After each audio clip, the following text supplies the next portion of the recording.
Okay, నిన్న ఎంతవరకు చేసామో మనం సెక్టర్స్ మాట్లాడాం. Now let's talk about laws of demand and supply.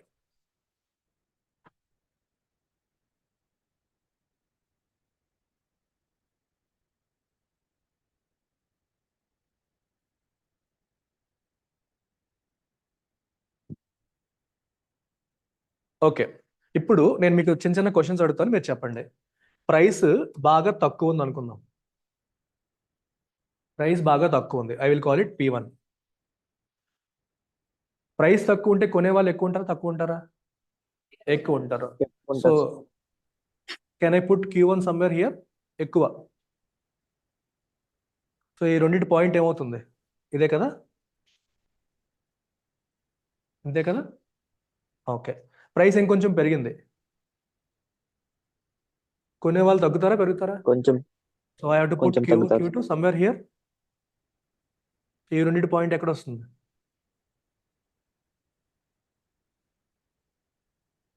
ఇంతేనా? ప్రైస్ ఇంకా పెరిగితే కొనేవాళ్ళు ఇంకా తగ్గుతారు సార్. తగ్గిపోతారు.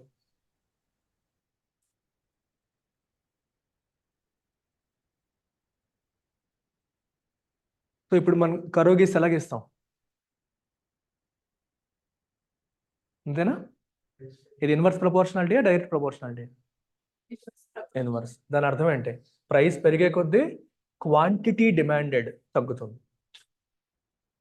ప్రైస్ పెరిగే కొద్దీ క్వాంటిటీ డిమాండెడ్. ఇక్కడ ఏం పెట్టుకున్నాను? క్వాంటిటీ. Q అనేది క్వాంటిటీ. సో ఇది మన కామన్ సెన్సే. ఏదైనా వస్తువు ప్రైస్ పెరిగితే దాన్ని కోరుకునే వాళ్ళు, ఆ ప్రైస్కి కొంటాం అనుకునే వాళ్ళు తగ్గిపోతారు. ప్రైస్ తగ్గితే తగ్గే కొద్దీ కొనేవాళ్ళు పెరుగుతారు. ఓకేనా? సప్లై రిమైన్స్ సప్లై కాన్స్టెంట్గా ఉన్నప్పుడు ఇది అప్లై అవుతుంది. సో దీన్నే మనం లా ఆఫ్ డిమాండ్ అని అంటాం. సో దీనికి మీరు ఎగ్జామ్లో క్వశ్చన్ రూపంలో ఇస్తే ఏం చెప్తారు మీరు? The quantity demanded and price of a quantity are inversely proportional.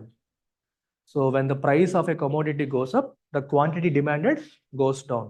దాని క్వాంటిటీ తగ్గుతుంది. క్వాంటిటీ డిమాండెడ్, సప్లైడ్ కాదు. క్వాంటిటీ డిమాండెడ్ అంటే అర్థం ఏంటి? కన్జ్యూమర్ పాయింట్ ఆఫ్ వ్యూలో మనలాంటి వాళ్ళం మీరు ఆలోచించాల్సిన కొనే వాళ్ళ సంఖ్య పెరుగుతుందా తగ్గుతుందా? తగ్గుతుంది.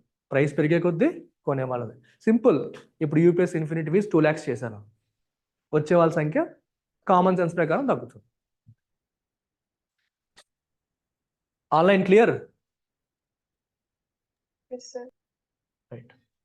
Now, similarly,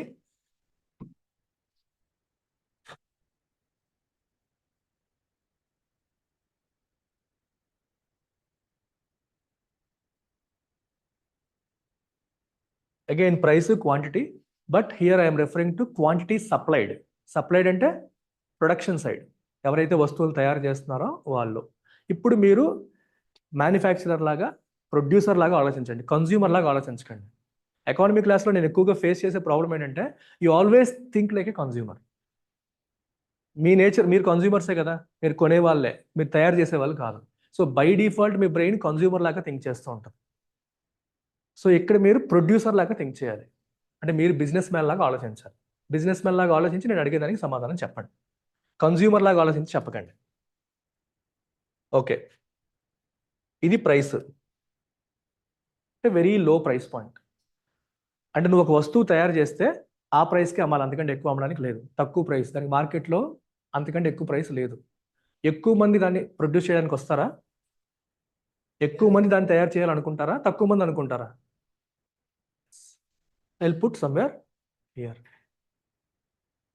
అదే మార్కెట్లో దాని ప్రైస్ పెరిగింది, అరే ఎక్కువ రేటు పలుకుతుంది, ఇంకొంతమంది ఎంటర్ అవుతారు, మనకి గట్టిగా ప్రాఫిట్స్ వస్తాయి. ఒకటి 10% ప్రాఫిట్ వచ్చినా చాలు, ఆడు P1లో ఉన్నా సరే నేను తయారు చేసి అమ్మేస్తా అంటాడు. ఇంకోటికి నాకు 10% చాలు, 20% ఉంటేనే మార్జిన్ వస్తేనే నేను దిగుతా అంటాడు. సో ప్రైస్ పెరిగేసరికి నాకు ఎక్కువ మార్జిన్ వస్తుంది అని చెప్పి ఇంకోటి దిగుతాడు, అది Q2 అవుతుంది. ఇంకొకడు ఇంకా పెరిగితే ఇంకా ఎక్కువ మంది వస్తారు. కొత్త వాళ్ళు వచ్చారంటే పాత వాళ్ళు మానేస్తారేంటి? పాత వాళ్ళు ఉంటారు. 10% మార్జిన్ ఉండేవాడు 20% మార్జిన్లో ఉండడా? వాడు ఉంటాడు. 50% మార్జిన్ అయినా ఉంటాడు. కొందరికి ఎక్కువ ప్రాఫిట్ వస్తేనే వస్తారు రంగంలోకి.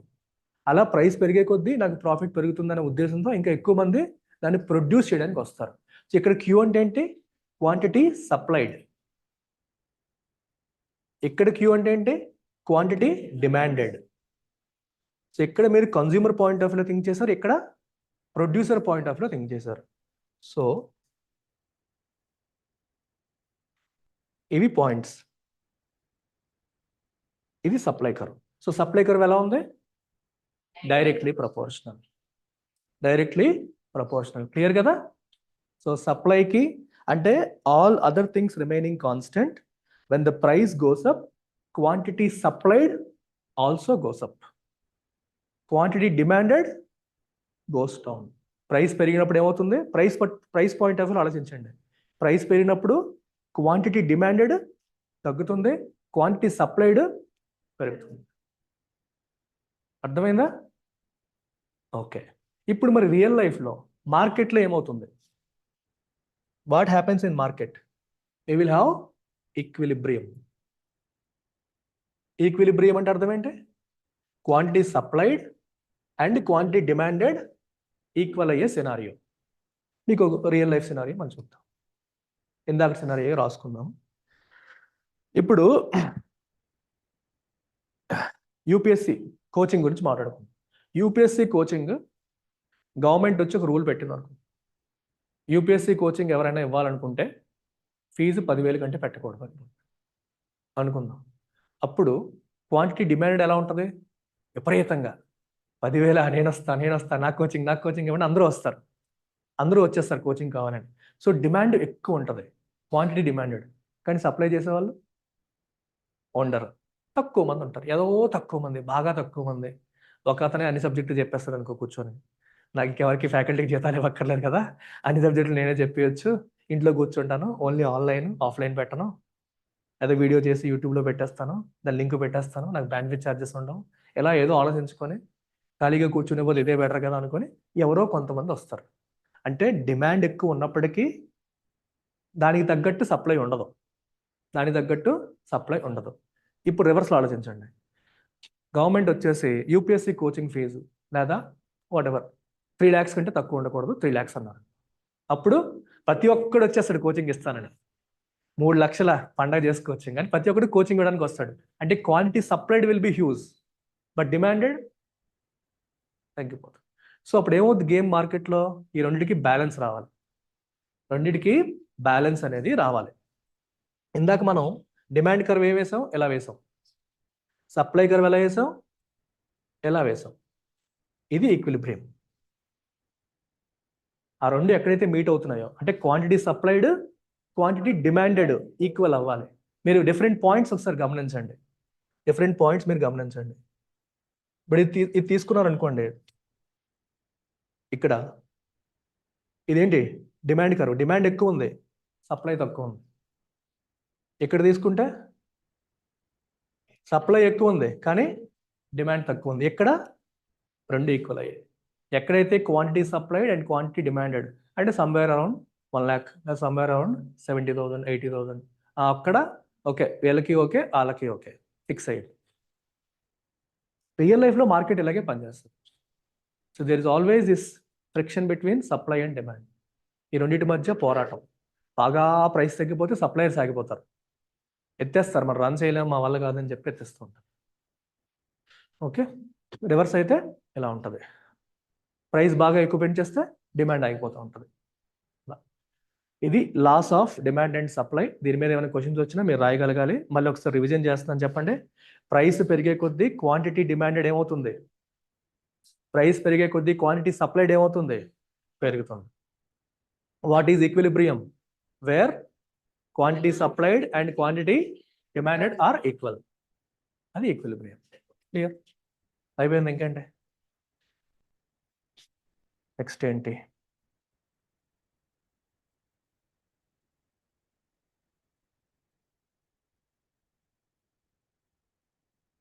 Different types of good. Online అర్థమైంది కదమ్మా students? Yes, sir. Right. Next, different types of goods. Different types of goods, అంటే రకరకాల టైప్స్ ఉన్నాయి గుడ్స్లో. సో 1 by 1 చూద్దాం. ఫస్ట్ వచ్చేసి కన్జ్యూమర్ గుడ్. కన్జ్యూమర్ గుడ్ అంటే what is a consumer good? Consume అంటే అర్థం ఏంటి? కన్జ్యూమర్ కాదు, కన్జ్యూమ్ వినియోగించడం, వాడడం. తెలుగులో కన్జ్యూమర్ ఏమంటారు? వినియోగదారుడు. వినియోగం అంటే యూజ్ చేయడం. కన్జ్యూమ్ అంటే యూజ్. కన్జ్యూమర్ అంటే యూజ్ చేసేవాడు. కన్జ్యూమర్ గుడ్ అంటే డైరెక్ట్గా యూజ్ చేసేది. అంటే నేను కొనుక్కొని మళ్ళీ వేరే వాడికి అమ్మేసేది కన్జ్యూమర్ గుడ్ కాదు. నేను కొన్నానంటే నేను వాడేశాను. వాడకం కోసం కొనేవన్నీ కన్జ్యూమర్ గుడ్స్. మళ్ళీ వేరే బిజినెస్ కోసం కొంటే అది కన్జ్యూమర్ గుడ్ కాదు. ఇప్పుడు ఫర్ ఎగ్జాంపుల్ నేను డైరీ రన్ చేస్తున్నాను, డైరీ ఇండస్ట్రీ రన్ చేస్తున్నాను. నేను మిల్క్ కొంటున్నాను, కానీ నేను మిల్క్ వాడను. నేను ఆ మిల్క్ని యూజ్ చేసి ఐస్ క్రీమ్ తయారు చేస్తాను. అప్పుడు నాకు అక్కడ మిల్క్ అనేది for a dairy producer is not a consumer good. వాడి పాయింట్ ఆఫ్ వ్యూ ఏంటది? అది రా మెటీరియల్ లేదా ఇంటర్మీడియట్ గుడ్ అంటాం. ఎందుకంటే దాన్ని యూజ్ చేసి వాడు ఇంకో ఫైనల్ ప్రొడక్ట్ తయారు చేయాలి. అది ఫైనల్ గుడ్ కాదు. ఫైనల్ అంటే అర్థం ఏంటి? డైరెక్ట్గా కన్జ్యూమ్ చేసుకునేదే ఫైనల్. సో కన్జ్యూమర్ గుడ్ డైరెక్ట్గా కన్జంప్షన్కి వెళ్ళిపోతుంది. ఫైనల్ ఇంక అంతకు మించి ఇంకేం జరగదు అనుకుంటే అది ఫైనల్ గుడ్. కానీ ఇక్కడ ఏమవుతుంది? ఇంటర్మీడియట్ గుడ్ అయింది. ఇంటర్మీడియట్. ఇప్పుడు టైర్లు ఉన్నాయి, కార్లకి టైర్లు ఉంటాయా? ఇప్పుడు నేను కార్ కొనుక్కున్నాను. కార్ కొనుక్కున్నాక నా టైర్ పంక్చర్ అయింది అనుకో, నేను ఒక టైర్ షాప్కి వెళ్ళి టైర్ కొనుక్కుంటాను. అక్కడ టైర్ అనేది consumer good. Maruti Suzuki company వాడు కార్ తయారు చేసేటప్పుడు వాడు టైర్లు తయారు చేయడు, కార్ తయారు చేస్తాడు. ఆ టైర్లు ఎంఆర్ఎఫ్ వాడికి ఎవరికి ఆర్డర్ ఇస్తాడు. అక్కడ టైర్ ఇంటర్మీడియట్ గుడ్. అర్థమైందా? ఎందుకని? అక్కడ ఆ టైర్ డైరెక్ట్గా వాడడం లేదు, కార్కి ఫిక్స్ చేస్తున్నాడు, కారులో అది భాగం అవుతుంది. నువ్వు కారు కొంటున్నావు, టైర్ కొనట్లేదు, గుర్తుపెట్టుకోండి. నా కార్ టైర్ పంక్చర్ అయినప్పుడు లేదా పేలిపోయినప్పుడు నేను డైరెక్ట్గా టైర్ కొంటున్నాను. సో కన్జ్యూమర్ డైరెక్ట్గా టైర్ కొన్నప్పుడు అది కన్జ్యూమర్ గుడ్ అయింది, లేదా ఫైనల్ గుడ్ అయింది. మ్యానుఫ్యాక్చర్ చేసినప్పుడు, అందుకే మీకు milk, ice cream, tyre, car గుర్తుపెట్టుకోండి ఎగ్జాంపుల్స్, ఈజీగా అర్థమవుతుంది. ఓకే, ఈ కన్జ్యూమర్ గుడ్స్లో మళ్ళీ టూ టైప్స్ ఉంటాయి. Durable goods, non durable goods. Durable అంటే ఎక్కువ కాలం మన్నేవి. టీవీలు, ఫ్రిడ్జ్లు, వాషింగ్ మెషిన్లు, కంప్యూటర్లు, ఇలాంటివి ఏవైనా ల్యాప్టాప్లు ఎక్కువ కాలం 3 years, 5 years, 6 years అలా వచ్చే వాటిని మనం డ్యూరబుల్ గుడ్స్ అంటాం. అండ్ అదర్ థింగ్ ఏంటి? Non durable goods. Food, beverages, FMCG అంటారు, ఫాస్ట్ మూవింగ్ కన్జ్యూమర్ గుడ్స్. ఇవన్నీ కూడా మ్యాగీలు ఇలాంటివన్నీ నాన్ డ్యూరబుల్ గుడ్స్ అని అంటాం. Then we also have something called producer good. ఇవన్నీ మీ పీడిఎఫ్లో ఉంటాయి, అటాచ్ చేస్తాను క్లాస్ అయిపోగానే, చూడండి. ప్రొడ్యూసర్ గుడ్స్ అంటే ఏంటి? ప్రొడ్యూసర్ గుడ్స్ అంటే ప్రొడ్యూసర్స్ యూజ్ చేసేవి. ప్రొడ్యూసర్ అంటే ఎవరు? Factory owners. వాళ్ళు యూజ్ చేసే గుడ్స్ని ఏమంటాం? అంటే రా మెటీరియల్స్ కాదు, గుర్తుపెట్టుకోండి. ప్రొడ్యూసర్ యూజ్ చేసే గుడ్స్ అంటే క్యాపిటల్ గుడ్స్. క్యాపిటల్ గుడ్స్ అంటే ఏంటి అర్థం? ఇప్పుడు ఫర్ ఎగ్జాంపుల్, ఈయన ఫ్యాక్టరీ రన్ చేసినప్పుడు ఆయనకి ఏం అవసరం? మెషినరీ. ఈ నీడ్స్ మెషినరీ కదా. మెషిన్ తీసుకునే కదా వాడు వస్తువు తయారు చేస్తాడు. మరి మెషినరీ కూడా తను కొనుక్కోవాలి కదా. ఆ మెషినరీ తను తయారు చేయడు, ఆ మెషినరీని యూజ్ చేసి ఇంకో వస్తువు తయారు చేస్తారు. కానీ మెషినరీ తయారు చేసే కంపెనీలు మళ్ళీ వేరే ఉంటాయి. మీరు ఈ కంపెనీ పేరు విన్నారా? Bharat electronics limited, Bharat heavy electricals limited. ఇవన్నీ capital goods companies. So these companies create these machines. వీళ్ళ దగ్గర మెషిన్స్ వేరే వాళ్ళు కొనుక్కుంటారు. వేరే కంపెనీస్కి అవసరమైన, ప్రొడ్యూసర్స్కి అవసరమైన మెషినరీ వీళ్ళు తయారు చేస్తూ ఉంటారు. ఆ మెషినరీని వీళ్ళు కొనుక్కొని ఆ మెషినరీని యూజ్ చేసుకొని వీళ్ళు వేరే వస్తువులు తయారు చేస్తారు. అర్థమవుతుందా? ఏ వస్తువు తయారు చేయాలంటే మన మెషినరీ కావాలి, ఆ మెషినరీ కూడా తయారు చేసే వాళ్ళు ఉండాలి కదా. ఆ మెషినరీస్ని మనం ఏమంటాం? క్యాపిటల్ గుడ్స్ అంటాం. క్యాపిటల్ గుడ్స్ని డైరెక్ట్గా కన్జ్యూమర్ వాడడు, నేను వాడను, కానీ ఫ్యాక్టరీస్ వాడతాయి. అర్థమైంది కాలేదా? ఫ్యాక్టరీస్ ఏవైతే మెషినరీస్ కొనుక్కుంటాయో ఆ మెషినరీస్ని ఏమంటాం? క్యాపిటల్ గుడ్స్ అంటాం. క్యాపిటల్ గుడ్స్ అనేవి ఎండ్ కన్స్యూమర్ డైరెక్ట్గా వాడడు, వాటిని ప్రొడ్యూసర్స్ యూజ్ చేస్తారు. వాటిని ఎండ్ కన్స్యూమర్స్ యూజ్ చెయ్యరు. ఎక్విప్మెంట్, టూల్స్, మెషినరీ ఇలాంటివన్నీ కూడా క్యాపిటల్ గుడ్స్ కిందకి వస్తాయి. అర్థమైందా? డౌట్ ఉందా? Then there are public goods.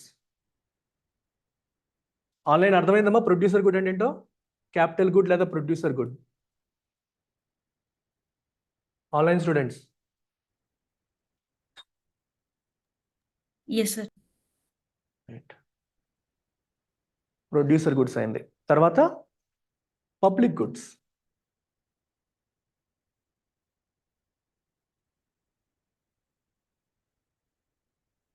అంటే ఇది ఏ ఒక్కరిది కాదు, అందరూ యూజ్ చేసుకునేది. ఈ రోడ్డు మీ బాబుగాడిదా అంటారు. ఎందుకు? అది నీ ఒక్కడిది కాదు, ఇది అందరిది అని అర్థం. రోడ్డు మధ్యలో బైక్ ఎట్టావు, రోడ్డు మధ్యలో ఇది వేసావు, ఇది మీ బాబుగాడిదా అని అంటారు కదా. సో అవన్నీ ఎందుకంటారు? ఇది ప్రైవేట్ గుడ్ కాదు. Public good versus private good. Private good అనేది ఒకడు మాత్రమే, ఎవడైతే దాన్ని ఓన్ చేసుకుంటాడో వాడు మాత్రమే కన్జ్యూమ్ చేస్తాడు. So there is exclusivity. Private గుడ్కి ఏముంది? ఎక్స్క్లూజివిటీ.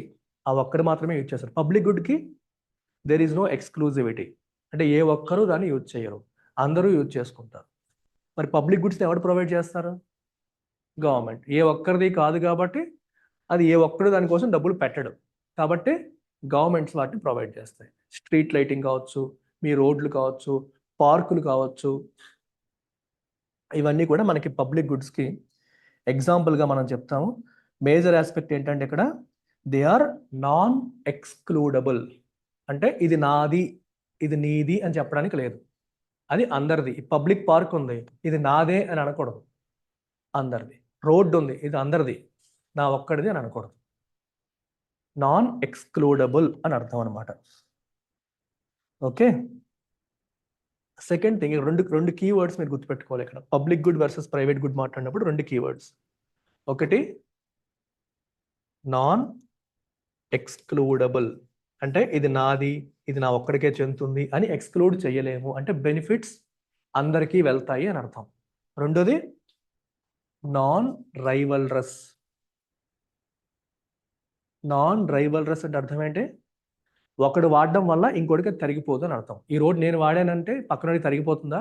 తరగదు. అర్థమైందా? ఒకరు వాడేస్తే నువ్వు వాడేస్తున్నావు నాకు ఇంక ఉండదు అనే సిచ్యువేషన్ ఉండదు. ఒకవేళ వాడి అరిగిపోయింది గవర్నమెంట్ మళ్ళీ వేస్తుంది. ఒకడు వాడేస్తే ఇంకోటికి అరిగిపోయింది అనేది కాదు, ఇది ఒక్కళ్ళే వాడాలని కాదు. ఈ రెండు క్వాలిటీస్ చాలా ఇంపార్టెంట్. అలాంటి గుడ్స్ని మనం ఏమంటాం?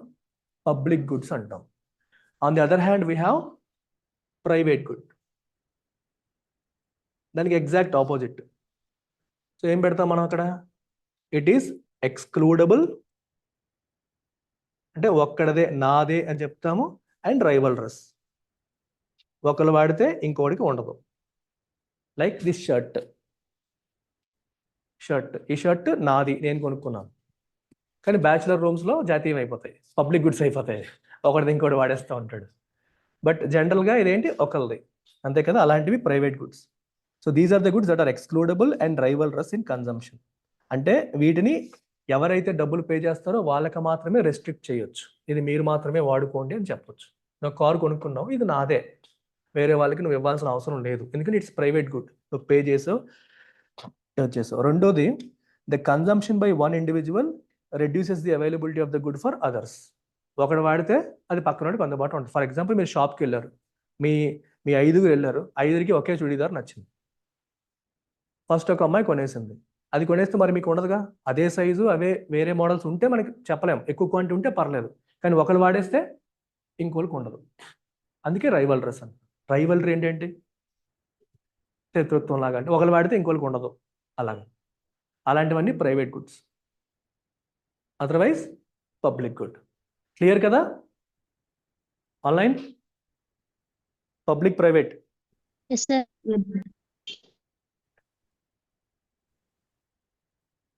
Next complementary goods.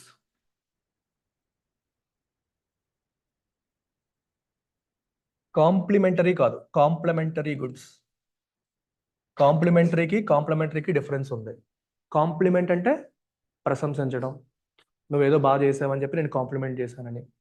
కాంప్లిమెంటరీకి ఇంకో మీనింగ్ ఫ్రీ అని. కాంప్లిమెంటరీగా మీకు ఇది వస్తుంది, మీరు ఇది తీసుకుంటే మీకు ఇది ఫ్రీ అంటాం చూడండి, అలాంటిది కాంప్లిమెంటరీ. కాంప్లిమెంటరీ అంటే యాడ్ ఆన్, అంటే ఎడిషనల్, యాడ్ ఆన్ అనే మీనింగ్ వస్తుంది. అలాంటి వాటిని కాంప్లిమెంటరీ గుడ్స్ అని అంటాం. మరి కాంప్లిమెంటరీ గుడ్స్ అంటే ఏంటి అర్థం? These are the goods that are typically consumed together. అంటే ఒకదాంతో పాటు ఇంకోటి. టీ విత్ బిస్కెట్, సో టీకి బిస్కెట్ కాంప్లిమెంటరీ గుడ్, ప్రింటర్కి ఇంక్ కాంప్లిమెంటరీ గుడ్, సినిమాకి పాప్కార్న్, అలా అంటే ఒకదాంతో పాటు వచ్చేది కాంప్లిమెంటరీ గుడ్స్గా మనం చెప్తాం. ప్రింటర్కి ఇంక్, కార్ట్రిజెస్, స్మార్ట్ ఫోన్తో పాటు యాప్, స్మార్ట్ ఫోన్తో పాటు ఇంకేముంటాయి మీకు? స్క్రీన్ గార్డులు, దాని కవర్లు, ఇయర్ ఫోన్స్లు, అవన్నీ కాంప్లిమెంటరీ గుడ్స్, ఒకదానికొకటి యాడ్ అయ్యేవి. Then there is another category called substitute goods. Substitute అంటే ఒకదానికొకటి సబ్స్టిట్యూట్ చేయగలిగేవి. ఫర్ ఎగ్జాంపుల్ టీకి కాఫీ, కొందరు రెండు తాగుతారు, ఫస్ట్ కాఫీ ప్రిఫరెన్స్, ఆ కాఫీ లేకపోతే టీ అయినా పర్లేదులే, అలా అనమాట. సో టీకి కాఫీ అనేది సబ్స్టిట్యూట్ గుడ్ అవుతుంది. సో డెఫినేషన్ ఏం చెప్తాం మనం? These are the goods that can be used as replacements for each other. ఒకదానికొకటి రీప్లేస్మెంట్గా వాడేవి. సో జనరల్గా ఏమవుతుందంటే ఒకదాని ప్రైస్ బాగా పెరిగిపోయింది అనుకోండి, రెండో దానికి కూడా డిమాండ్ పెరుగుతుంది. ఎందుకంటే ఇటు నుంచి అటు షిఫ్ట్ అవుతారు. అమ్మో ఇది మన వల్ల కాదు, దీని బదులు అది వాడుకుందాం అనే ఆలోచనలు వస్తుంటాయి జనాలకి.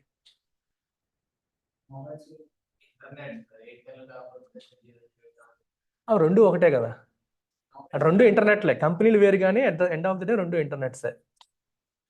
So ఒకదానికోటి substitute. అంటే మీకు ఇంకా చెప్పాలంటే, ఇప్పుడు ఎంటర్టైన్మెంట్ తీసుకున్నారు అనుకోండి, మనకి డిఫరెంట్ మోడ్స్ ఆఫ్ ఎంటర్టైన్మెంట్ ఉంటుంది. ఒక మోడ్ ఆఫ్ ఎంటర్టైన్మెంట్ బాగా ఎక్స్పెన్సివ్ అయిపోయింది అనుకోండి, మీరు ఇంకో మోడ్ ఆఫ్ ఎంటర్టైన్మెంట్కి వెళ్తారు.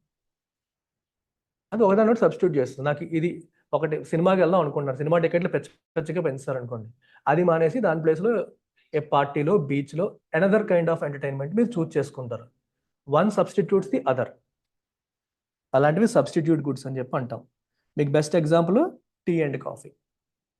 మోస్ట్ ఇమీడియట్గా గుర్తొచ్చి రెండు బెవరేజెస్, రెండు మనం తాగేవే, ఒకే పర్పస్ కోసం వాడుతూ ఉంటాం. So tea, coffee best example.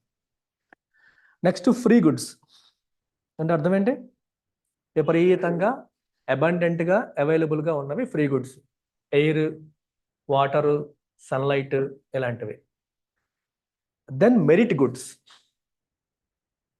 Merit goods, merit goods అంటే అర్థం ఏంటి? మంచివి, దీనివల్ల సమాజానికి మంచి జరుగుతుంది అనుకునేవి merit goods. Education, health, okay, education, health, ఇలాంటివన్నీ మెరిట్ గుడ్స్ కింద మనం కన్సిడర్ చేస్తాం. అవి సమాజానికి దానివల్ల మంచి జరుగుతుంది, సొసైటీకి బెనిఫిట్ జరుగుతుంది. అలాంటి వాటన్నింటినీ కూడా మనం మెరిట్ గుడ్స్గా పరిగణిస్తాం. నెక్స్ట్ వచ్చేసి సిన్ గుడ్స్. సిన్, పాపం. సిగరెట్లు, తంబాకు, ఆల్కహాల్ అంటే చెడు చేసేవి, దానివల్ల సొసైటీకి మంచి కంటే చెడు ఎక్కువ జరుగుతుంది అనుకునే వాటిని సిన్ గుడ్స్ అంటాం. అలాగే వీ హ్యావ్ ఇన్ఫీరియర్ గుడ్స్. అంటే చీప్ అన్నట్టు. ఇన్ఫీరియర్ అంటే తక్కువ కాస్ట్ అనే మీనింగ్ కాదు అక్కడ. ఇన్ఫీరియర్ గుడ్స్ అంటే అర్థం ఏంటంటే, ఇప్పుడు నేను పేదవాడిగా ఉన్నప్పుడు ఒక రకమైన వస్తువు వాడేవాడిని, కొంచెం మిడిల్ క్లాస్కి వెళ్ళాక అది వాడటం మానేస్తాను. అప్పుడు నాకు తక్కువ అని తెలుసు కానీ నాకు అదే పరిస్థితి కాబట్టి నేను వాడతాను. నా లెవెల్ కొద్దిగా పెరిగేసరికి అది వాడటం మానేస్తాను. ఇంకొంచెం పెరిగేసరికి, అప్పర్ క్లాస్కి వెళ్ళేసరికి ఆ మిడిల్ క్లాస్లో వాడేవి కూడా మానేస్తాను వాడటం. అర్థమైందా? బ్రాండ్కి షిఫ్ట్ అయిపోతుంటావు అంటే నువ్వు అప్గ్రేడ్ అవుతూ ఉంటావు. అప్గ్రేడ్ అయ్యేటప్పుడు ఏవైతే వదిలేస్తున్నావో అవి inferior goods. Inferior goods are those goods which we tend to ignore when you grow up, when you go up in society. సొసైటీలో పైకి వెళ్ళే కొద్దీ, లేదా ఆర్థిక పరంగా నువ్వు డబ్బు సంపాదించే కొద్దీ వాటిని ఇగ్నోర్ చేస్తావు.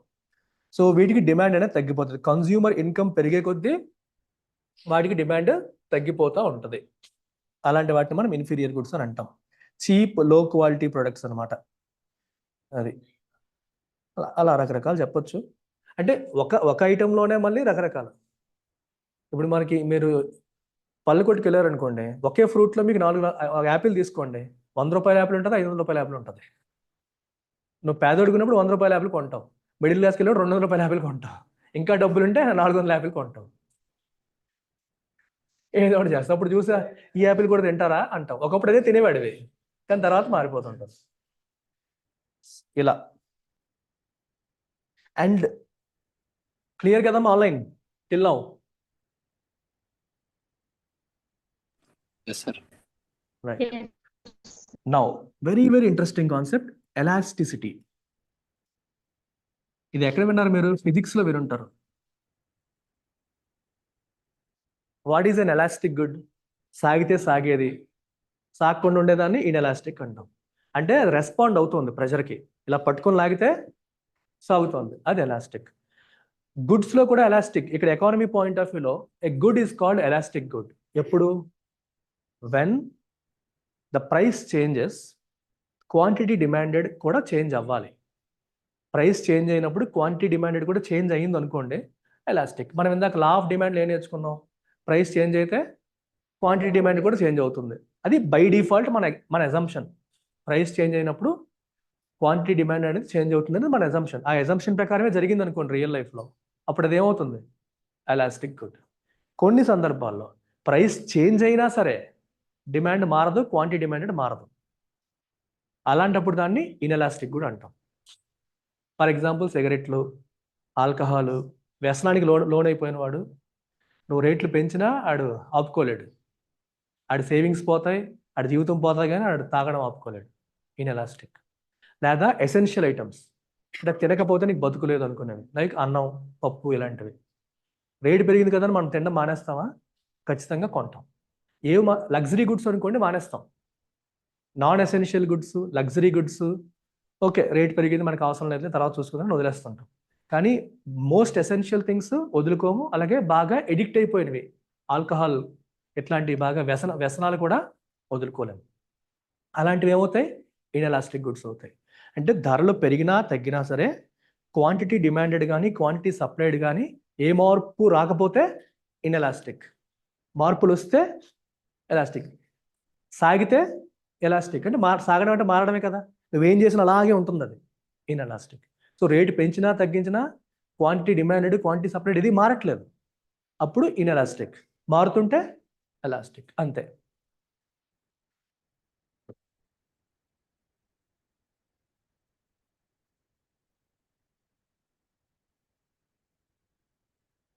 Then tangible, intangible.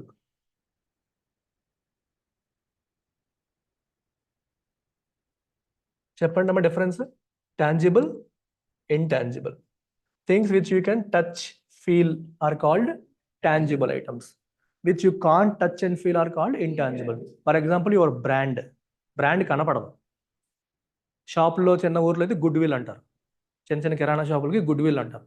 ఒక షాప్ ఇంకోటికి అమ్ముతున్నాం అనుకో, అమ్మినప్పుడు షాప్లో ఉన్న ఐటమ్స్ అన్ని లెక్కేసి అమ్మేరు, గుడ్ విల్కి కూడా వాల్యూ వేస్తారు.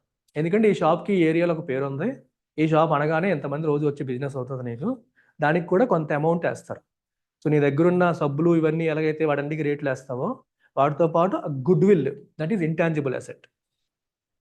అదే కంపెనీ పాయింట్ ఆఫ్ వ్యూలో బ్రాండ్ అంటాం. కార్పొరేట్కి వెళ్ళేసరికి బ్రాండ్ అంటాం, పల్లెటూరుకి వచ్చేసరికి గుడ్ విల్ అంటాం, దట్ ఈస్ ఇంటాంజిబుల్. అలాగే నీ లోగో, నీ పేటెంట్, ఐపీ, ఇంటలెక్చువల్ ప్రాపర్టీ, నువ్వు ఏదైనా రీసెర్చ్ చేసి పేటెంట్ చేయించుకుంటారు కదా, అవన్నీ కనపడవు బయటికి.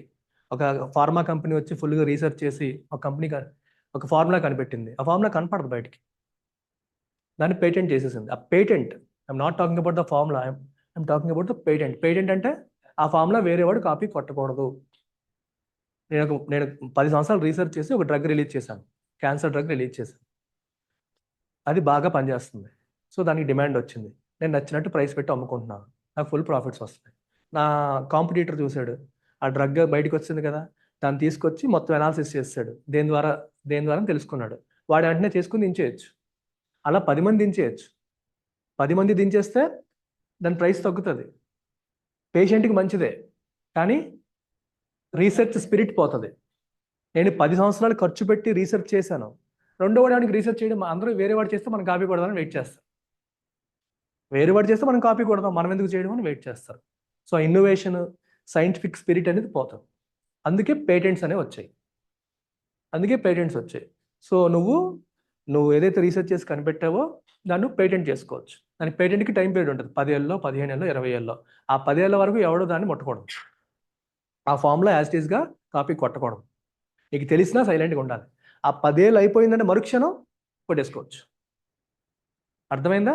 ఆ పీరియడ్లో నువ్వు సంవత్సరాల తరబడి ఇన్వెస్ట్మెంట్ చేసి రీసెర్చ్ చేసి పెట్టిన ఖర్చుకి రిటర్న్స్ అనేవి లాగేస్తాయి ఫార్మా కంపెనీస్.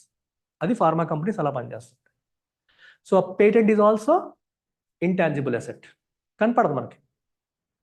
ట్రేడ్ మార్క్స్ అంటాం, లోగోస్, ఇలాంటివన్నీ కూడా intangible assets, intellectual property. Okay, another interesting term, opportunity cost. విన్నారు ఎప్పుడైనా?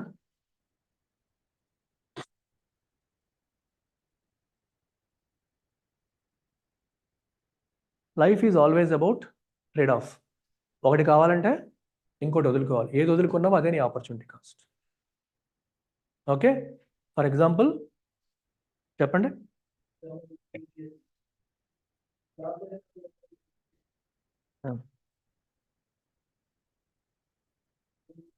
మీరందరూ ఏదో ఒకటి వదులుకొని ఉంటారు కదా లైఫ్లో. చెప్పండి, దేనికోసం దేన్ని వదులుకున్నారో చెప్పండి. చెప్పండి, పర్లేదు, థింక్ చేయండి. ఆన్లైన్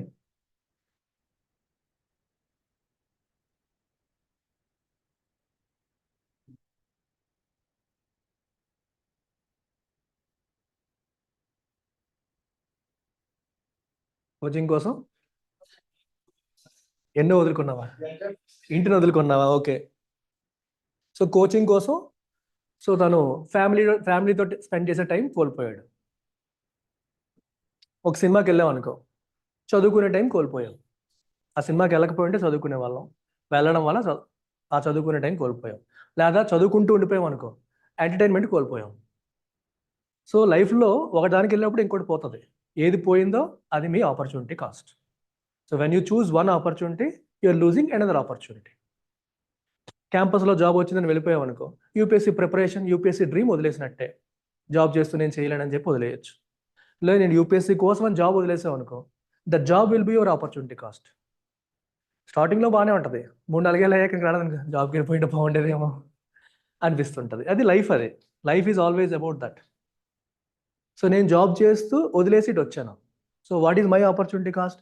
జాబ్ చేస్తుంటే నేనేం సంపాదించేవాడినో అదంతా నా ఆపర్చునిటీ కాస్ట్. అదే నేను జాబ్ కంటిన్యూ చేస్తూ రాకుండా ఉండిపోయాను అనుకో, అప్పుడు వెళ్తే ఏం చేసేవాడినో అనేది నా ఆపర్చునిటీ కాస్ట్. జాబ్ వదిలేసి నేను ఇన్స్టిట్యూట్ పెట్టుకుంటే నేను ఏం చేసేవాడినో, that would be my opportunity cost. Okay, అర్థమైందా? అంతే, దట్ ఈజ్ ఆపర్చునిటీ కాస్ట్. ఎలా చెప్తాం మనం? The value of the benefits that are sacrificed when one alternative is chosen over another. ఒకదాని బదులు ఇంకోటి చూజ్ చేసుకున్నందుకు నువ్వు ఏం కోల్పోయావు, that is your opportunity cost. ఇంకా ఒక అబ్బాయిని గాఢంగా ప్రేమించింది. ఆడు పేదోడు. ప్రేమ గుడ్డిది కాబట్టి ప్రేమించినప్పుడు ఆడు పేదోడా డబ్బు ఉన్నాడా చూడలేదు. పెళ్లి చేసుకునే టైం వచ్చింది. ఇంట్లో వాళ్ళ నాన్నేమో ఫారెన్ సంబంధం తెచ్చాడు. ఇప్పుడు ప్రేమ కోసం వెళ్తే ఫారెన్ సంబంధం పోతుంది, ఫారెన్ సంబంధానికి వెళ్తే ప్రేమ పోతుంది. Opportunity cost. So most likely girls ఏం చేస్తారు? Bye bye. అయ్యో పాపం, నేను ఎంత చెప్పినా మా నాన్న వినట్లేదు, రకరకాల రీజన్స్, కామెంట్స్ వచ్చేస్తాయి ఇప్పుడు. అది at least girls have that choice, family మీద తోసేయడానికి. బాయ్స్కి ఆ చాయిస్ లేదు. అంతేనా? నేను గర్ల్స్ విలన్స్గా చెప్తున్నాను, నిజమేనా? ఆన్లైన్ స్టూడెంట్స్, నిజమా అబద్ధమా?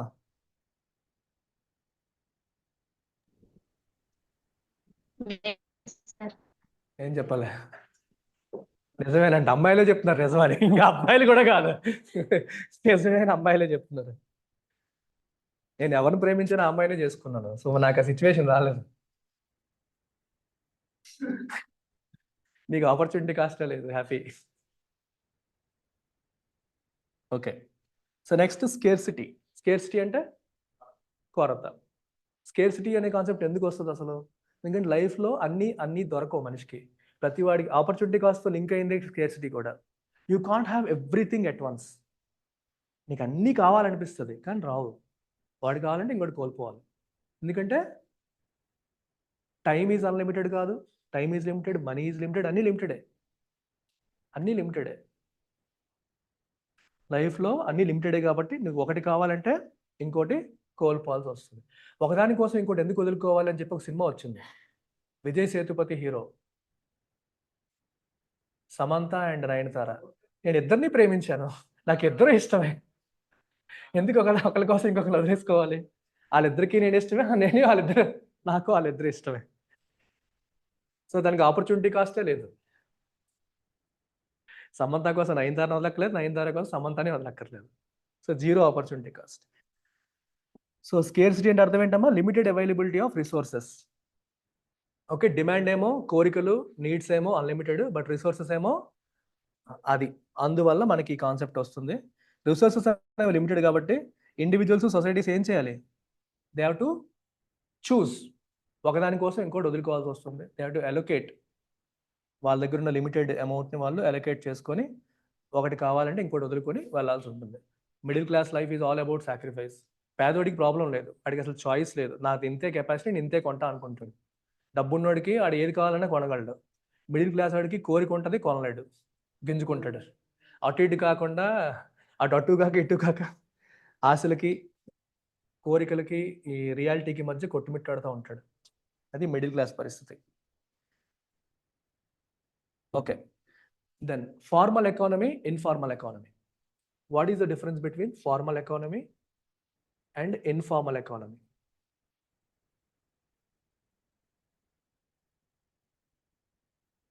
ఫార్మల్ అంటే గవర్నమెంట్కి ట్యాక్సులు కడుతూ, రూల్స్ ప్రకారం వెళ్తూ, గవర్నమెంట్ దృష్టిలో కనిపిస్తూ, పిఎఫ్లు, గ్రాట్యుటీలు, మెడికల్ ఇన్సూరెన్స్లు, హెల్త్ ఇన్సూరెన్స్లు అన్నీ ఉంటూ, నీకు వచ్చిన జీతంలో ట్యాక్స్ కట్టేస్తూ ఇలా ఉండే ఎకానమీ అంతా formal economy. Like government jobs అన్ని ఫార్మల్ ఎకానమీ కిందకు వస్తాయి. కార్పొరేట్లో పెద్ద పెద్ద జాబ్స్, సాఫ్ట్వేర్ జాబ్లు ఇలాంటివన్నీ కూడా ఫార్మల్ ఎకానమీలోకి వస్తాయి. అదే కన్స్ట్రక్షన్ వర్కర్ ఇన్ఫార్మల్ ఎకానమీ, ఎందుకంటే దానికి ఇన్సూరెన్స్ పాలసీలు ఉండవు, తనకు వచ్చిన వేజెస్ మీద తన ట్యాక్స్ కట్టడు. కుమారి ఆంటీ ఇన్ఫార్మల్ ఎకానమీ. ప్రాబ్లం అక్కడే వచ్చింది. కుమారి ఆంటీ సంపాదన ఏమో ఫార్మల్కి మించి ఉంది, కానీ ఇన్ఫార్మల్ ఎకానమీలో ఉంది. తను జిఎస్టీ కట్టట్లేదు. రెస్టారెంట్ నడిపింది అనుకో, జిఎస్టీ కట్టాలి, ఇన్కమ్ ట్యాక్స్ కట్టాలి. So zero income tax, zero GST. గవర్నమెంట్కి రూపాయి ఆదాయం తన నుంచి రావట్లేదు, ఇన్ఫార్మల్. బట్ టర్న్ ఓవర్లు చూస్తే వీళ్ళకి మించిపోయింది. సో ఫార్మల్ ఎకానమీ అనగానే గుర్తుపెట్టుకోవాల్సిందే కుమారి అంటే. ఇన్ఫార్మల్కి ఫార్మల్కి ఏ బావర్చియో, రెస్టారెంట్, ప్రాపర్ రెస్టారెంట్, రిజిస్టర్ అయ్యి నడుపుతున్న రెస్టారెంట్స్. వాడు జిఎస్టీ కడతాడు, మీ దగ్గర కలెక్ట్ చేసి కడతాడు, అండ్ ఇన్కమ్ ట్యాక్స్ కూడా కడతాడు. వచ్చిన ప్రాఫిట్ మీద ఇన్కమ్ ట్యాక్స్ కూడా కడతాడు. అది. సో ఆ రెస్టారెంట్ వాళ్ళు ఇలాంటి వాళ్ళు గింజుకుంటారు అనమాట. మేమేమి ఇన్ని కడుతున్నాము, అందుకని ప్రైస్ ఎక్కువ ఉంటుంది. దట్టు మేము కూర్చోడానికి ప్లేస్ ఇస్తున్నాము, ఏసీ వేస్తున్నాము, టీవీ వేస్తున్నాము, ఫ్యాన్ వేస్తున్నాము. సో అక్కడ అవేమీ లేవు, ఇలా వెళ్ళిపోతుంది అన్నట్టు వాళ్ళు ఏడుస్తుంటారు. బట్ ఆ టైంలో ప్రజల సపోర్ట్ కుమారి ఆంటీకి వచ్చింది, రేవంత్ రెడ్డి సపోర్ట్ కూడా కుమారి ఆంటీకి వచ్చింది. అది ఏంటది లాస్ట్లో ఇది మొత్తం 1000 అయింది, రెండు liver extra, 2 liver extra. It's famous అయింది కదా అప్పట్లో. యూట్యూబ్ వాళ్ళ వల్ల ప్లస్ కన్నా మైనస్ ఎక్కువ. ఈ యూట్యూబ్ వాడు వెళ్ళక ముందు కూడా అక్కడ జనాలు ఉంటారు, వీడెళ్ళి ఇంకా ఓవర్ చేస్తాడు, వీళ్ళు వెళ్ళి వీడియోలు చేసి పెంట చేసి. ఏది యూట్యూబర్సే కాదు, మెయిన్ స్ట్రీమ్ మీడియా కూడా, ఆంధ్రజ్యోతోడు, టీవీ నైనోడు వాళ్ళ ఇంటికి వెళ్ళిపోయి, వాళ్ళ కిచెన్కి వెళ్ళిపోయి లెక్కలు వేసేసి, మీరు ఎంత మటన్ కొంటారు, ఎంత చికెన్ కొంటారు, మీకు ఎంత టర్న్ ఓవర్ వస్తుంది, మీకు ఎంత ప్రాఫిట్ వస్తుంది లెక్క. అలా ఉంది పరిస్థితి. అలా వాళ్ళు బతుకుతున్నారు, బతకనివ్వరు. అర్థమైంది కదమ్మా? గవర్నమెంట్ రెగ్యులేషన్స్, రూల్స్, ట్యాక్స్లు ఇవేవి లేకుండా ఉండేవన్నీ ఇన్ఫార్మల్ ఎకానమీ, వాటన్నీ ప్రాపర్గా కట్టుకుంటూ వెళ్ళేవన్నీ ఫార్మల్ ఎకానమీ, అంతే.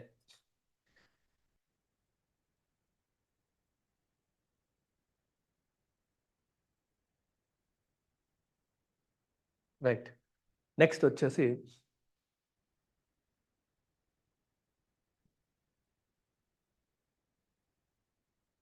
ఇద్దరు మోస్ట్ ఇంపార్టెంట్ పర్సనాలిటీస్ గురించి మనం మాట్లాడుకోవాలి. ఎకానమీ అనగానే, ఎకనామిక్స్ అనగానే మనం మాట్లాడుకోవాల్సింది ఇద్దరు. ఎవరు? Adam Smith, John Maynard Keynes. So ఈయన్ని ఫాదర్ ఆఫ్ ఎకనామిక్స్ అంటాము, ఈయన్ని father of macro economics. Okay, ఆయన ఫాదర్ ఆఫ్ మోడర్న్ ఎకనామిక్స్, ఈయన్ని ఫాదర్ ఆఫ్ మ్యాక్రో ఎకనామిక్స్ అంటాం. సో ఆడమ్ స్మిత్ యొక్క గొప్పతనం ఏంటి? ఎకనామిక్స్ అనే సబ్జెక్టు సెపరేట్గా ఉండేది కాదు ఒకప్పుడు. It was part of politics, political economy అనేవారు. సో దీనికి సెపరేట్గా సిగ్నిఫికెన్స్ లేదు, ఎకనామిక్స్ అనేది ఒక సెపరేట్ సబ్జెక్ట్గా స్టడీ చేయాలి, దానికి అంత ఇంపార్టెన్స్ ఉంది అని ఒకప్పుడు ఉండేది కాదు. సో ఈయన he is from Scotland, Scottish economist ఈయన, and great economist and philosopher అని చెప్తాము. ఈయన ఫాదర్ ఆఫ్ మోడర్న్ ఎకనామిక్స్ అని అంటాం. 18th centuryలో ఈయన ఉండేవారు. సో ఈయన ద వెల్త్ ఆఫ్ నేషన్స్ అని ఒక బుక్ రాశారు. Adam Smith wrote a book called Wealth of Nations.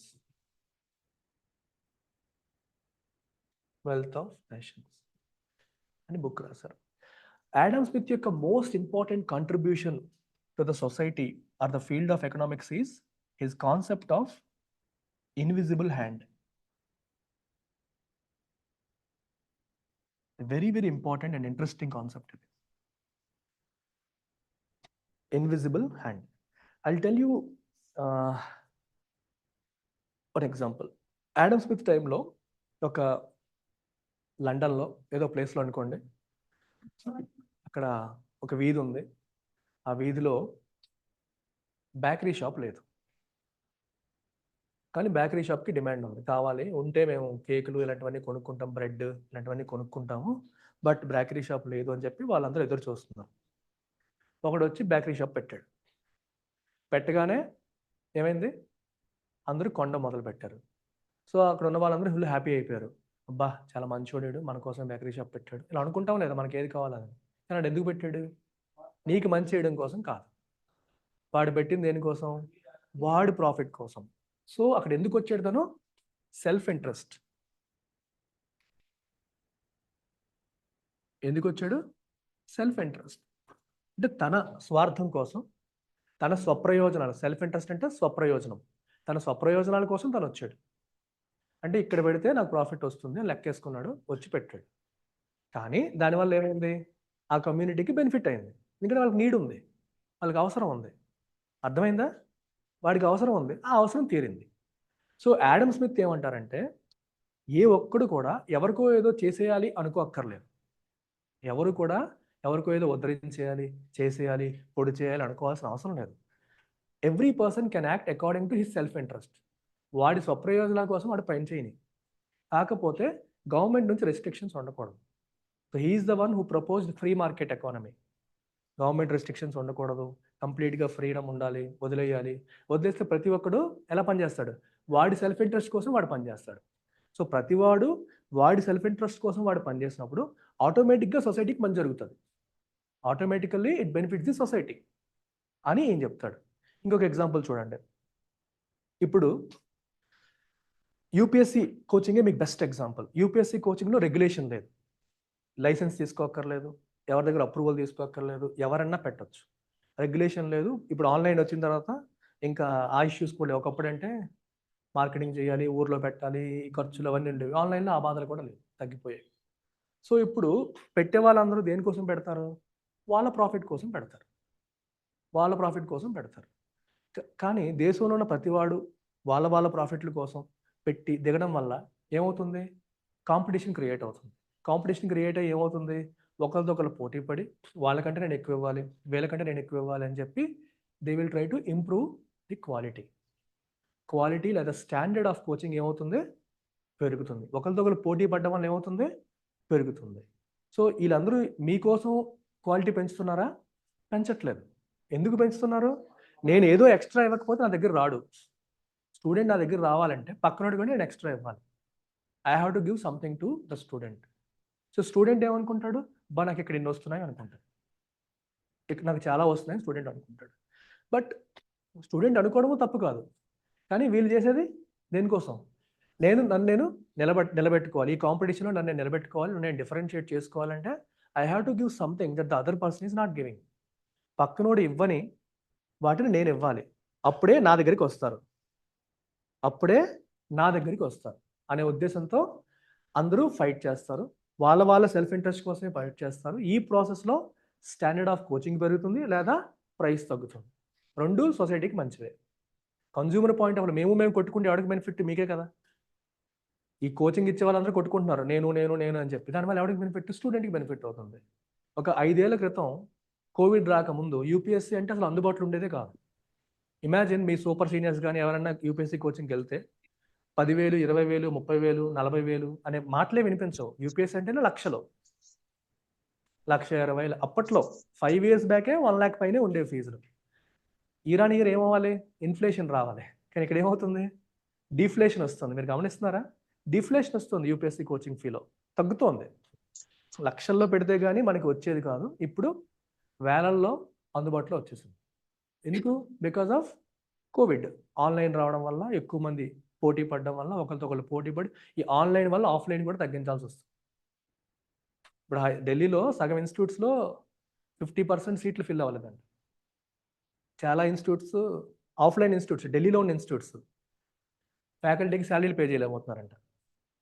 అది పరిస్థితి. ఎందుకు?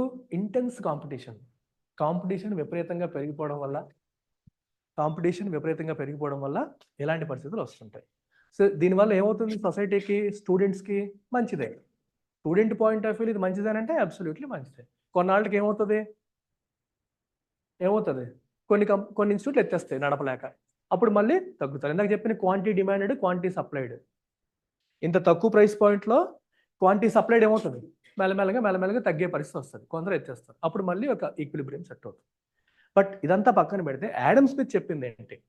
When everyone acts in his or her own self interest, it ultimately benefits the society. So దాన్నే ఆయన invisible hand of the market అన్నారు. ఈ hand ఎవరిది?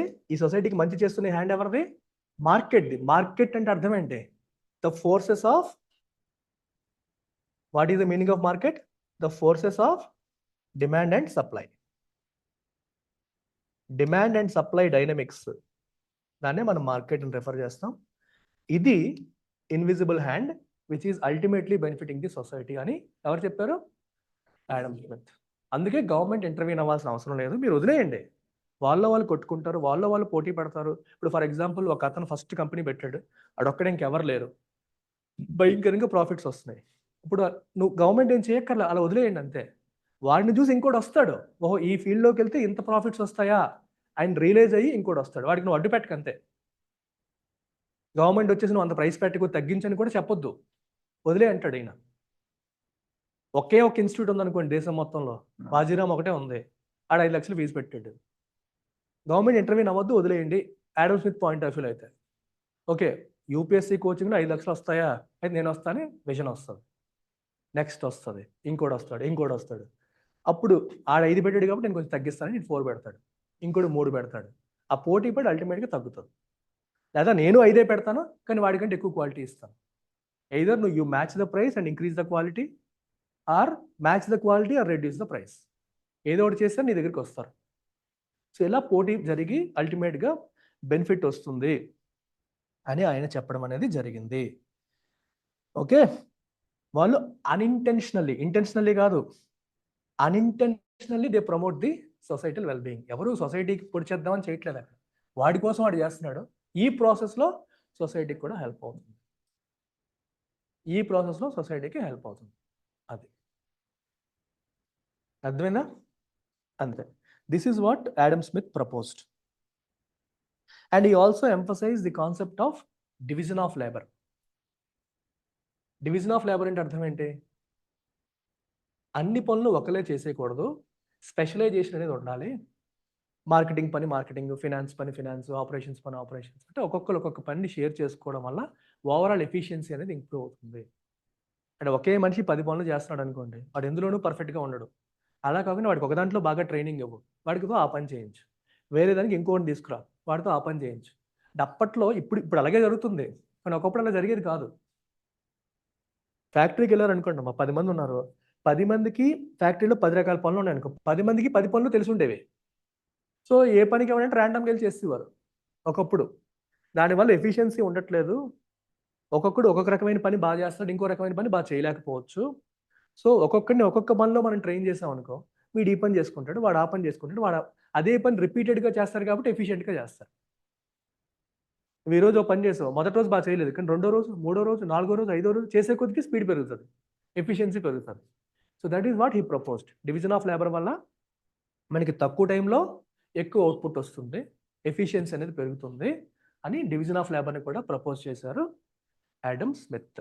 దీని మీద మీకు మెయిన్స్ క్వశ్చన్స్ ఏమీ రావు, జస్ట్ బేసిక్ అండర్స్టాండింగ్. అంటే మీరు చదువుతున్నారు కాబట్టి పొరపాటు దీని గురించి ఏమైనా ఒక క్వశ్చన్ వచ్చినా రాయడానికి, more than that you should know about him, because he is the father.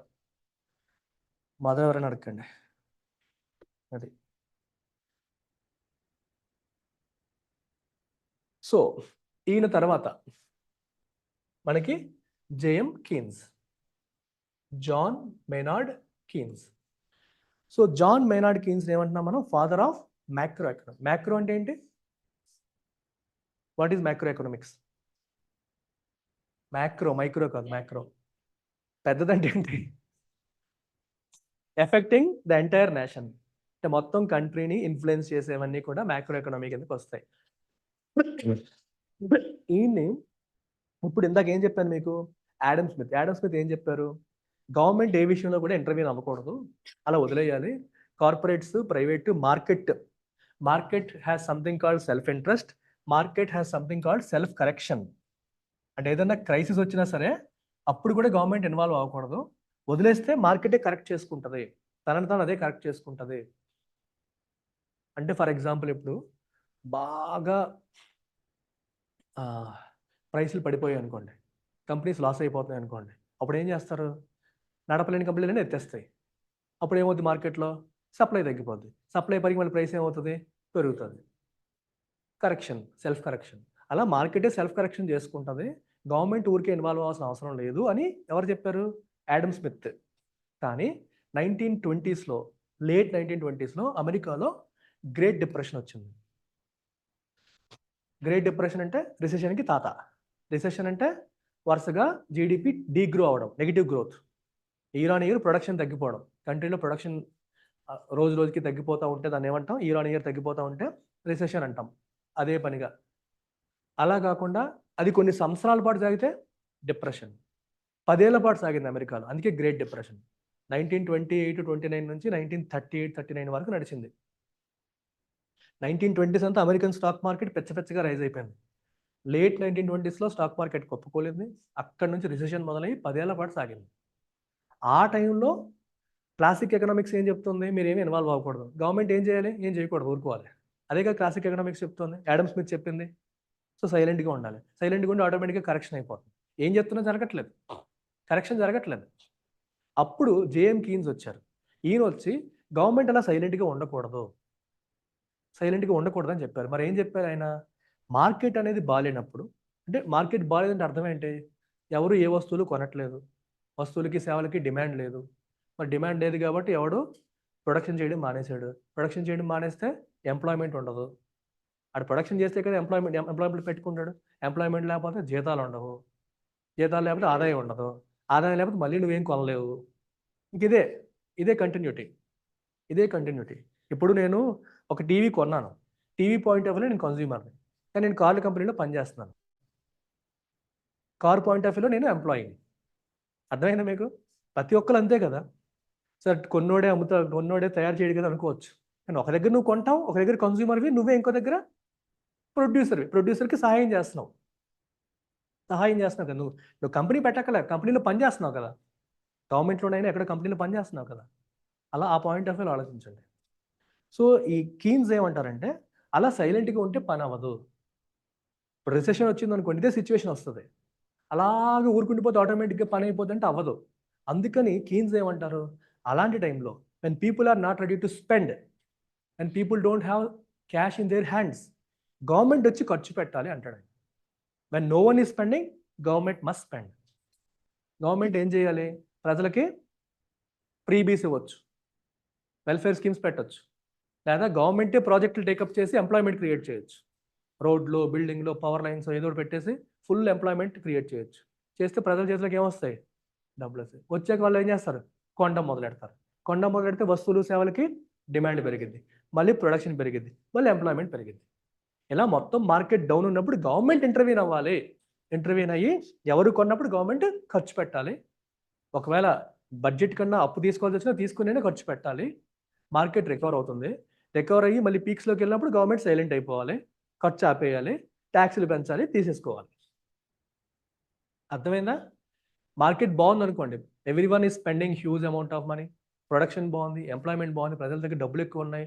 అలాంటి టైంలో గవర్నమెంట్ ఎక్కువ చేయకూడదు, సైలెంట్గా ఉండే collect taxes, keep money ready. ఎప్పుడైతే మార్కెట్ డౌన్ అవుద్దో use the money, pump it and spend. That is what JM Keynes said. అర్థమైందా? దీన్ని మనం ఫిస్కల్ పాలసీలో చెప్తాం. Expansionary fiscal policy, contractionary fiscal policy. Market down ఉన్నప్పుడు గవర్నమెంట్ ఎక్కువగా ఖర్చు పెట్టి పైకి లేపడానికి ట్రై చేయడం. మార్కెట్ మంచి అప్పులో ఉన్నప్పుడు అండ్ అందరూ బాగున్నప్పుడు నువ్వు సైలెంట్ అయిపోయి ట్యాక్సులు పెంచేసి ఖజానా నింపుకోవడం. This is what is recommended by JM Keynes. అలాగే మనకి బ్రెటన్ వుడ్స్ ఆర్గనైజేషన్స్ అంటారు. ఏంటి? వరల్డ్ బ్యాంక్, ఐఎంఎఫ్, అవి రావడానికి కూడా ఈయన కీలకమైన పాత్ర పోషించారు. ఆఫ్టర్ వరల్డ్ వార్ టూ తర్వాత కూడా అప్పటికి ఈయన చాలా famous economist. He wrote a book called the general theory of employment, interest and money అని ఈయన ఒక బుక్ రాయడం జరిగింది. So this is about basics. So దీని మీద కొన్ని ప్రీవియస్ ఇయర్ క్వశ్చన్స్ వచ్చాయి, అవి ఇప్పుడు సాల్వ్ చేద్దాం. చాప్టర్ అయిపోయింది. యూపీఎస్సి ప్రిలిమ్స్ పీవైక్యూస్ దీని మీద వచ్చినవి చూద్దాం. ఈ చూడకండి, ట్రై చేయండి బుర్రపెట్టి. If a commodity is provided free to the public by the government, ఒక వస్తువు ప్రజలకి గవర్నమెంట్ ఫ్రీగా ఇస్తే ఏం జరుగుతుంది? Proper application based question. మీరు ఆలోచించండి ఒకసారి,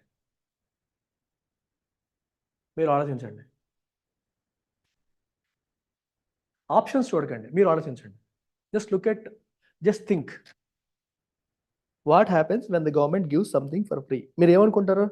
అబ్బా ఫ్రీగా వస్తుంది అనుకుంటాం కదా. కానీ గవర్నమెంట్కి అది ఫ్రీగా వస్తుంది ఆ వస్తువు? గవర్నమెంట్కి ఖర్చు అవుతుంది. మరి ఆ ఖర్చు ఎక్కడి నుంచి వసూలు చేస్తారు? ఎలా?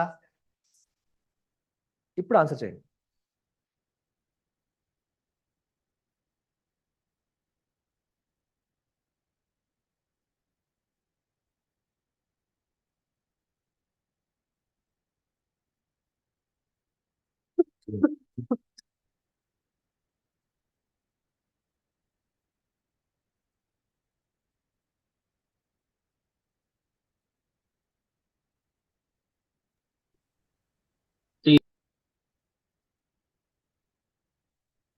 లేదు, మీరు ఆలోచించి చెప్పండి. అక్కడ కనిపిస్తుంది సి అని, కాదని చెప్పను, బట్ మీరు ఆలోచించండి. మీరు కన్విన్స్ అయ్యారా లేదా?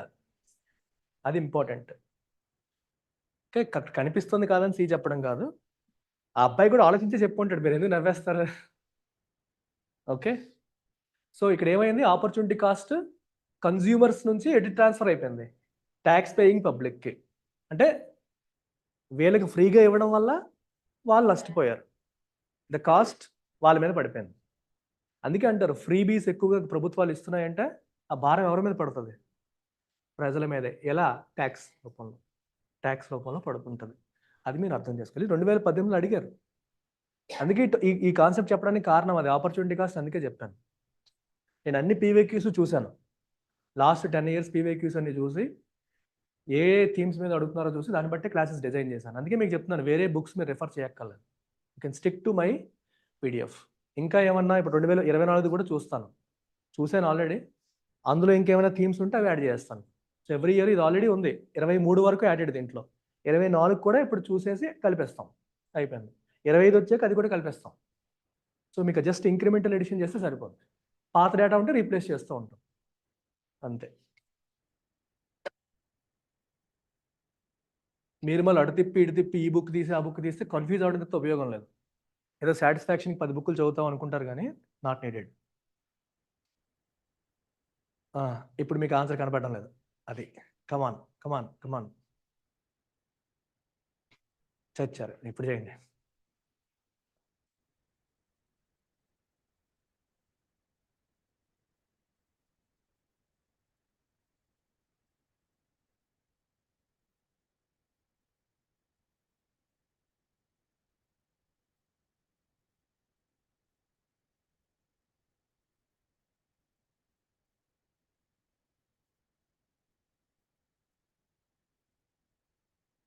వన్ బై వన్ వెళ్ళండి.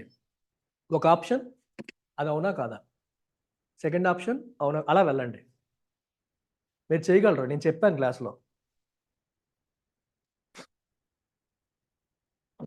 ఫస్ట్ ఆప్షన్ చెప్పండి, ఎస్ ఆ నో.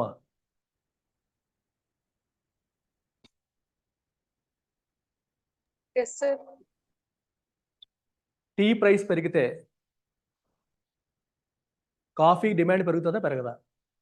టీ ప్రైస్ పెరిగితే కాఫీకి డిమాండ్ పెరుగుతుందా పెరగదా? ఎందుకు? టీ కొనే వాళ్ళందరూ షిఫ్ట్ అవుతారు కాఫీకి, దానివల్ల కాఫీ డిమాండ్ పెరుగుతుంది. అందుకే ఎగ్జాంపుల్ పెట్టుకోండి మైండ్లో, ఈజీ అయిపోతుంది. సబ్స్టిట్యూట్ అనగా ఏం గుర్తు రావాలి? Tea and coffee. ఓకే, 1 కరెక్టే కదా, ఫైన్. 2 చూడండి, the price of it's compliment increases. No, sir. ఎందుకు అవుతుంది? ప్రింటర్ కాస్ట్ పెరిగితే ఇంక్ కాస్ట్ పెరుగుతుందండి, పెరగాలని రూల్ ఉందండి? లేదు కదా, రూల్ లేదు. థర్డ్,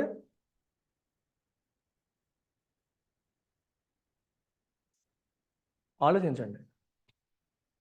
కన్జ్యూమర్ ఇన్కమ్ పెరిగితే ఆ గుడ్ ఇన్ఫీరియర్ గుడ్ అనుకోండి, దాన్ని కొనాలనుకుంటాడా మానేస్తాడా? మరి డిమాండ్ పెరుగుతుందా తగ్గుతుందా? మరి ఆడేమన్నాడు? పెరుగుతుంది అన్నాడు. సో 3 కూడా తప్పే కదా. కన్జ్యూమర్ యొక్క ఇన్కమ్ పెరిగింది, ఆ గుడ్ ఏమో ఇన్ఫీరియర్ గుడ్. ఇన్కమ్ పెరిగే కొద్ది ఇన్ఫీరియర్ గుడ్ నువ్వు కొంటావేంటి? ఇన్ఫీరియర్ గుడ్ యొక్క డిమాండ్ ఏమవుతుంది? తగ్గిపోతుంది. అంటే ఒక కంట్రీ పాయింట్ ఆఫ్ వ్యూలో కూడా కంట్రీ యొక్క తలసరి ఆదాయం, ప్రజల తలసరి ఆదాయం పెరుగుతూ వస్తుంది అనుకోండి, చీప్ క్వాలిటీ ఐటమ్స్కి డిమాండ్ తగ్గిపోతుంది ఇండియాలో. మీరు గమనిస్తే కార్లు తీసుకోండి, ఒక 10 ఏళ్ల క్రితం కార్ సెగ్మెంట్లో ఎక్కువ డిమాండ్ ఉన్న కార్లు ఏవో తెలుసా? Entry level cars. అంటే మారుతి ఆల్టో, స్విఫ్ట్, ఇవన్నీ, వీటికి డిమాండ్ ఎక్కువ ఉండేది. 20 లక్షలు 30 లక్షల కార్లకి అంత డిమాండ్ ఉండేది కాదు. కానీ ఇప్పుడు డిమాండ్ ఎక్కువ ఎక్కడ ఉందో తెలుసా? ఎంట్రీ లెవెల్ కాదు, మిడ్ లెవెల్. అంటే 10 లక్షల నుంచి 20 లక్షల సెగ్మెంట్కి డిమాండ్ ఎక్కువ ఉంది. 0 to 10 lakhs సెగ్మెంట్కి డిమాండ్ లేదు, ఉంది, డిమాండ్ తక్కువ ఉంది. అంటే ప్రజల యొక్క ఆదాయం ఏమైంది? పెరిగింది. కాబట్టి లో ఎండ్ కార్స్కి డిమాండ్ తగ్గింది, మిడ్ ఎండ్ కార్స్కి డిమాండ్ పెరిగింది. ఇప్పుడు మారుతి ఆల్టో నాకు ఇన్ఫీరియర్ గుడ్ లాగా కనిపిస్తుంది, స్విఫ్ట్ కూడా ఇన్ఫీరియర్ లాగా కనిపిస్తుంది. నా ఆదాయం పెరిగింది కాబట్టి, అంటే దేశంలో ఓవరాల్గా కూడా జనాల ఆదాయం పెరిగింది కాబట్టి ఇలా మార్పులు వస్తాయి. అర్థమైందా? క్లియర్? సో నీ ఇన్కమ్ పెరిగితే ఇన్ఫీరియర్ గుడ్కి డిమాండ్ ఏమవుతుంది? తగ్గుతుంది. కానీ అక్కడ ఏమన్నాడు? మైట్ ఇంక్రీజ్ అన్నాడు. సో 3 కూడా తప్పే. 4 చూడండి, ఇది స్ట్రైట్ ఫార్వర్డ్. ఏం చెప్పాం? ప్రైస్ తగ్గితే క్వాంటిటీ డిమాండెడ్, క్వాంటిటీ డిమాండెడ్ ఏమవుతుంది? పెరుగుతుంది. Answer 1 and 4. క్లియర్ అమ్మా ఎవ్రీవన్? ఆన్లైన్? Yes, sir.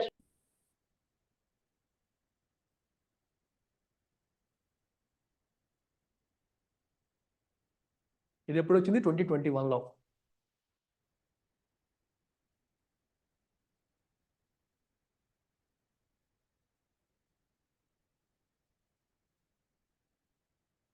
ఇది 2022.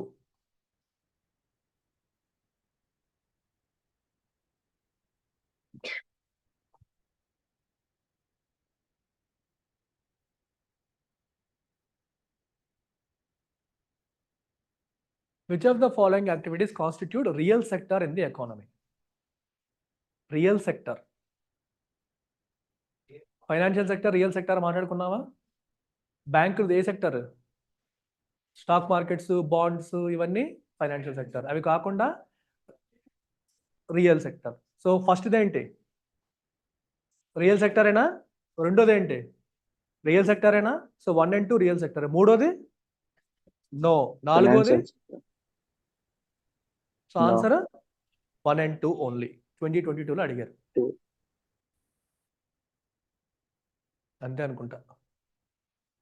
That's it. చాప్టర్ అయిపోయింది. రేపటి క్లాస్లో నెక్స్ట్ చాప్టర్ స్టార్ట్ చేద్దాం.